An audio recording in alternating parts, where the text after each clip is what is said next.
Assalamualaikum warahmatullahi wabarakatuh. Sampurasun, kumaha damang barudak.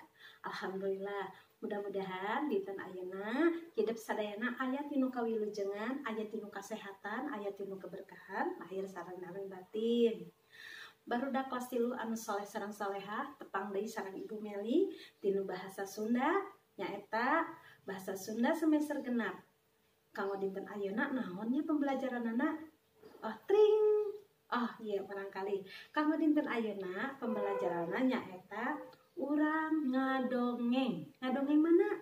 Ngadongeng tentang sasatoan. Sosobatan sasatoan. Ibu bade ngadongengkeun salah salios sasatoan nyaeta anu judulna Tikukur sareng Engang. Terang Engang? Terang Tikukur? Mangga aku hidup ragepkeun ieu dongeng ti ibu. Mangga wilujeng ngupingkeun.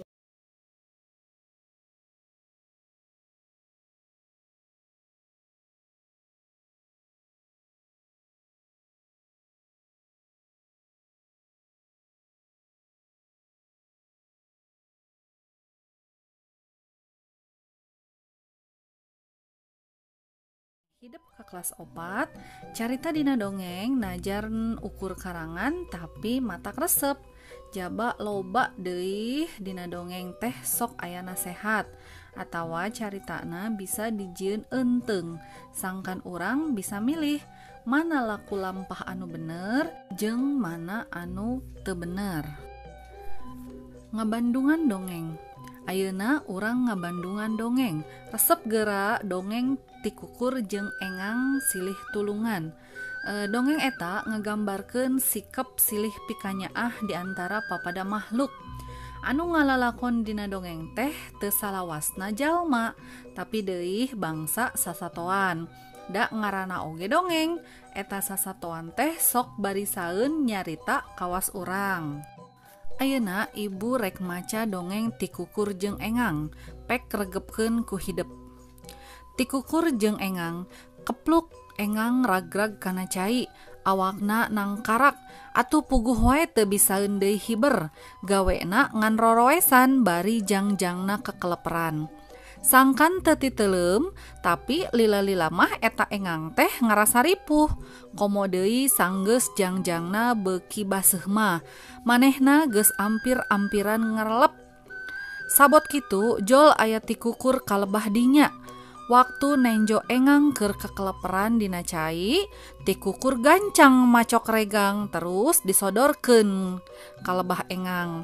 Sok tah muntang kana regang, ceuk Tikukur. Engang rikat ngaranggem regang, terus ngarayap ngajauhan beungeut cai. Ku Tikukur gancang dibawa ka darat, da bisi ragrag deui ka cai. Nuhun kisilah omong Engang, kuring geus ditulungan ku anjeun. Cacak mun bieu teu gancang-gancang di sodoran regang mah meureun kuring teh geus dikarelep. Teuing kudu kumaha kuring males kahadean kisilah. Kuring mah teu miharep walesan, walon Tikukur.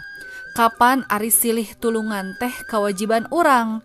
Mun aya batur keur meunang kasusah, ku urang wajib ditulungan samampuhna. Nya sakali deui kuring ngahaturkeun nuhun omong Engang. Geus kitu mah kaleper deui we hiber.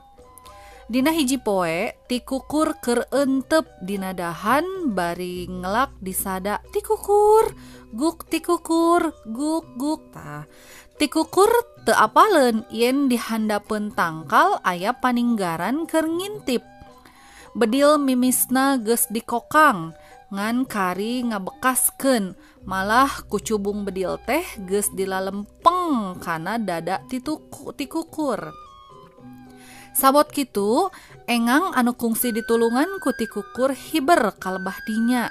Barang nenjo Tikukur keur diintip pati, teu anta parah deui Engang ngawahan terus nyeureud ka paninggaran anu keur ngadodoho Tikukur.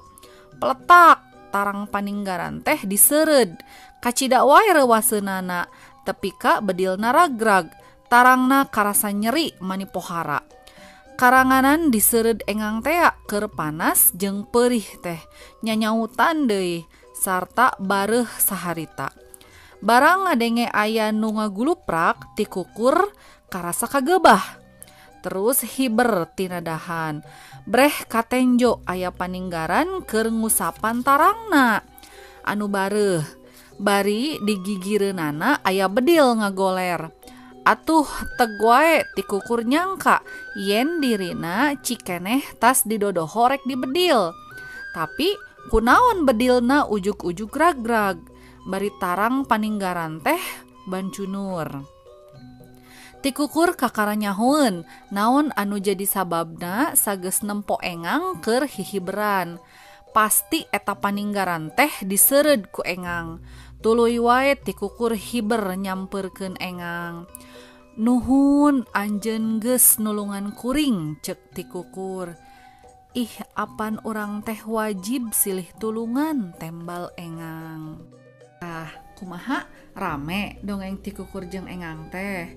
Tapi ari dongeng mah da lain ukur ramena wungkul. Aya anu penting dina dongeng, nyaeta mere gambaran pikeun dijadikeun enteng. Tah, hal eta aya dina dongeng ti kukur jeung engang.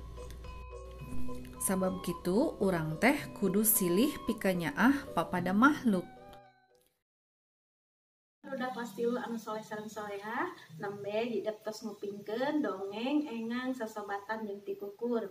Ayeuna ibu bade masihan sababaraha pantarosan engke ku hidup di walernya.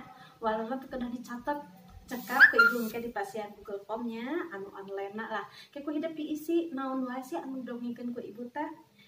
Eta tugas nu kahiji. Tugas nu kadua nyaeta hidup mirari bacaan tentang sesobatan, bade sesobatan tentang sesatuan, bade sesobatan tentang hidup sareng rencangan, bade sesobatan antara ibu sareng anak atas rupi-rupi. Upami atas mendak judulna ara temana engke ku hidup mangga didongengkeun. Tah hasil dongeng eta ku hidup tiasa dipotokeun berupa video, kita fotonya video atanapi bade di note voice-keun. Nah, tapi kada aya gambarna. Contohna upami nganggo note voice-nya, hidup fotokeunlah gambarna. Ting, ieu judulna. Terus ku hidup didongengkeun nganggo note voice. Atanapi nu kadua, hidup bade sapertos ibu videokeun ngadongengkeun salah sawe sasatoannya. Tangke hasil videona, hasilna baisa mangga di-share ka grup khusus bahasa Sunda kelas 3. Tilu anu soleh sareng soleha teu karaos geuningnya waktu satu seep. Tah ayeuna mah pembelajaran bahasa Sunda kanggo dinten ayeuna ku ibu dicekapkeun heula sakieu. Mudah-mudahan naon-naon anu dibikeun ku ibu janten manfaat kanggo hidup sareng ibu salaku pelajaranna. Berkah kasilu anu soleh dan soleha. Tah saat acan YouTube video ieu ibu bade bewara heula nya kenging nya. Nah, naon sih bewarana? Pasti anu soleh sareng soleha bewarana nyaeta upami hidup gaduh rai, tatanggi, atanapi wargi usia TK, usia PAUD, tong hilapnya titipkeun ka RA Plus Algipari. Kumargi ibu selain ngaulang bahasa Sunda di SD oge ngaulang di RA Plus Algipari. Tong hilapnya ku ibu bade disebarkeun brosurna. Ku hidup mangga disebarkeun supados janten amal ibadah kanggo hidup sadayana. Pami ibu seueur muridna kan pahalana kanggo anjeun sadayana. Sakitu wae panginten iklan anu didugikeun ku ibu. Mudah-mudahan sadayana janten amal ibadahnya ku ibu tutup wae ku doa. Wabillahi taufiq wal hidayah. Wassalamualaikum warahmatullahi wabarakatuh.